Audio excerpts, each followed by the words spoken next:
Genética y herencia. La herencia genética es el proceso en el cual el progenitor le transmite sus genes a un individuo de su descendencia, regido por las leyes del código genético. Bueno, pero ¿en dónde se encuentran los genes?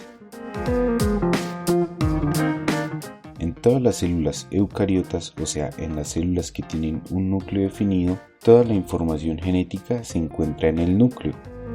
Dentro del núcleo encontramos los cromosomas. Aquí lo podemos observar. Dentro del núcleo encontramos los cromosomas, que son estructuras de ADN y proteínas, las cuales se duplican durante el proceso de división celular. El ADN se encuentra en toda la información genética de la especie, contiene todos los genes y cada gen representa un carácter hereditario. La variante de un gen se denomina alelo y encontramos alelos dominantes y alelos recesivos. El alelo dominante es aquel que siempre se manifiesta en el fenotipo, tanto en homocigosis como en heterocigosis, y se representa con una letra mayúscula. El alelo recesivo es aquel que se manifiesta en el fenotipo, únicamente en homocigosis, y se representa con una letra minúscula. Un individuo homocigótico es aquel que tiene los alelos iguales para un gen. Por ejemplo, son razas puras, o dominantes o recesivas, que en este caso sería A mayúscula, que sería una raza pura dominante, o A minúscula, que sería una raza pura recesiva. Tienen los genes iguales. Y un individuo heterocigoto es aquel que tiene los alelos distintos. Por ejemplo, puede ser A mayúscula, A minúscula o A minúscula, A mayúscula. Bueno, esto es cuando tienen un núcleo definido, pero cuando no tienen un núcleo definido, como las células procariotas, el ADN se encuentra en el citoplasma. Leyes de Mendel. Las leyes de Mendel son el conjunto de reglas básicas sobre la transmisión por herencia genética de las características de los organismos progenitores a su descendencia. Se basa en tres principios: el principio de uniformidad, el principio de segregación y el principio de transmisión independiente. El principio de uniformidad nos dice que si cruzamos dos razas puras, es decir, que tengan dos alelos dominantes o dos alelos recesivos, la descendencia es uniforme. Por ejemplo, aquí vamos a cruzar un guisante de color amarillo con alelo dominante A y un guisante de color verde con alelo recesivo A. Al hacer este cruce, un guisante de raza pura de color amarillo y un guisante de raza pura de color verde nos da como resultado 100% heterocigoto y se representa siempre el alelo dominante, que en este caso es el guisante de color amarillo. Entonces nos da 100% heterocigoto, A mayúscula, A minúscula, y el fenotipo son 100% guisantes de color amarillo. En el principio de segregación, los individuos de la primera generación tendrán lugar a una segunda generación filial. Los alelos que determinan un carácter nunca irán juntos en un mismo gameto. Bueno, ¿qué nos quiere decir esto? Como ya hicimos un primer cruce, el segundo principio nos dice que podemos seguir haciendo otro segundo cruce, que podemos seguir haciendo más cruces.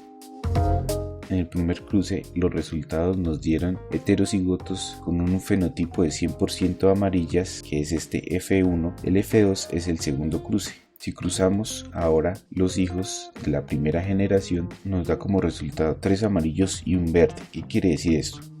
Que tenemos un 25% de probabilidad que nos puede dar un guisante raza pura amarilla, el 50% que nos puede dar amarillo pero no es raza pura, es heterocigoto, una A mayúscula y una A minúscula, y otro 25% que nos puede dar un guisante verde raza pura, A minúscula y A minúscula.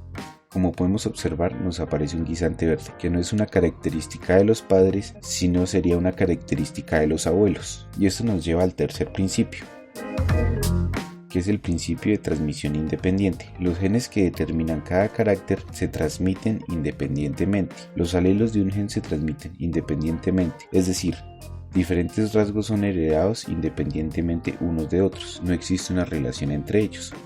Y aquí tenemos otro ejemplo. Estos son los primeros guisantes. El alelo A mayúscula significa un guisante de color amarillo dominante. El alelo A minúscula significa un guisante de color verde recesivo. El alelo B mayúscula significa un guisante liso dominante. Y el alelo B minúscula significa un guisante rugoso recesivo. Si hacemos el primer cruce nos da como resultado 100% de color amarillo y 100% liso, que es la B mayúscula. Pero si hacemos el segundo cruce aparecen características que no nos habían aparecido. Esto quiere decir que cada característica se transmite independientemente. Por ejemplo, nos aparecen 9 de color amarillo lisos, que es una característica del abuelo, de uno de los abuelos, por decirlo así. Nos aparecen 3 de color amarillo pero rugoso. Como podemos observar, esta característica no la teníamos ni en los padres ni en los abuelos. ¿Esto qué quiere decir? Que cada característica se transmite independientemente. No hay una correlación, que porque los padres sean verdes rugosos o sean amarillos lisos, todos los hijos tienen que ser o amarillos lisos o verdes rugosos. No. Se puede presentar combinaciones, como en este caso que es amarillo rugoso. Igualmente pasa en este. Aparecen 3 guisantes de color verde liso que igualmente no aparece ni en los padres ni en los abuelos. Y por último nos aparece un guisante de color verde rugoso, que esta sí es una característica de uno de los guisantes de los abuelos. En conclusión, cada característica aparece independientemente, no tiene que ver ninguna con la otra. Y aquí nos presentan un pequeño vocabulario sobre los conceptos básicos de genética para que los repase.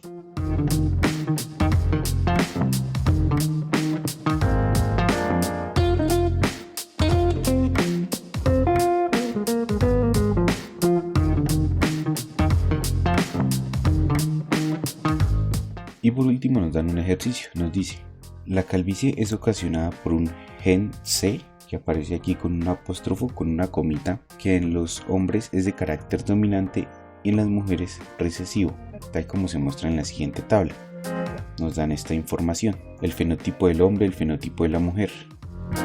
Y nos dice: un hombre de cabellera abundante se casa con una mujer de cabellera abundante. Si la mujer es calva, los porcentajes fenotípicos esperados para los hijos varones de la pareja serían, nos dan 4 opciones: 100% calvos, 25% calvos, 75% de cabellera abundante, C, 50% calvos, 50% cabellera abundante, y D, 75% calvos y 25% cabellera abundante. Bueno, en este ejercicio primero tenemos que identificar los alelos dominantes y recesivos del hombre y la mujer. Nos dice que el gen C con el apóstrofe, con la comita aquí arriba, para los hombres es de carácter dominante y para las mujeres recesivo. Entonces, como podemos observar, este heterocigoto es calvo, por lo tanto siempre se va a representar el genotipo dominante. Entonces, para los hombres sería C con la comita, dominante calvo, y para la mujer sería lo contrario, recesivo. Vamos a construir una tabla con esto. C con el apóstrofe, que es dominante calvo para el hombre. C con el apóstrofe o con la comita es recesivo para la mujer sería calva. La otra C normal es recesiva y transmite la característica de cabellera abundante, y para la mujer es dominante, transmite la característica de cabellera abundante también. Bueno, nos preguntan: un hombre de cabellera abundante se casa con una mujer de cabellera abundante. Según la tabla que nos da, en el hombre solamente aparece una opción con cabellera abundante, que es CC. Pero para la mujer aparecen 2 opciones con cabellera abundante, que es CC o C''C. Pero ¿cuál de estas 2 mujeres es? Nos dice: si la madre de la mujer es calva, entonces la madre sería calva. Para que sea calva, tiene que ser recesiva. Y aquí tenemos C'', C''. Entonces la mujer calva, la hija también tiene que tener una característica de la mamá. Si esta es la mamá, que es calva, la hija también tiene que tener una característica, que en este caso sería la de arriba, que tiene C''. Como podemos observar, la de abajo no tiene el apóstrofe. Por lo tanto, tomamos esta opción, C''C. que nos transmite una cabellera abundante, pero con los genes de la madre, que la madre es calva, que en este caso es C con el apóstrofe. Y aquí la tenemos. ¿Cómo nos quedaría? De la siguiente forma. El hombre quedaría CC y la mujer quedaría C''. Al realizar este cruce, aquí realizamos el cruce C' por C, nos da C''. Igualmente a este lado, C por C también nos da CC y C por C nos da CC. Y nos dice cuáles serían los porcentajes fenotípicos esperados para los hijos varones de la pareja. Entonces, que estos resultados los tenemos que interpretar con los varones. Y aquí lo tenemos. En el caso de los hombres, C con el apóstrofe o con la comita es calvo dominante. Nos dan 50% de calvos y nos dan 50% hombres con cabellera abundante. Respuesta sería la C, 50% calvos y 50% de cabellera abundante.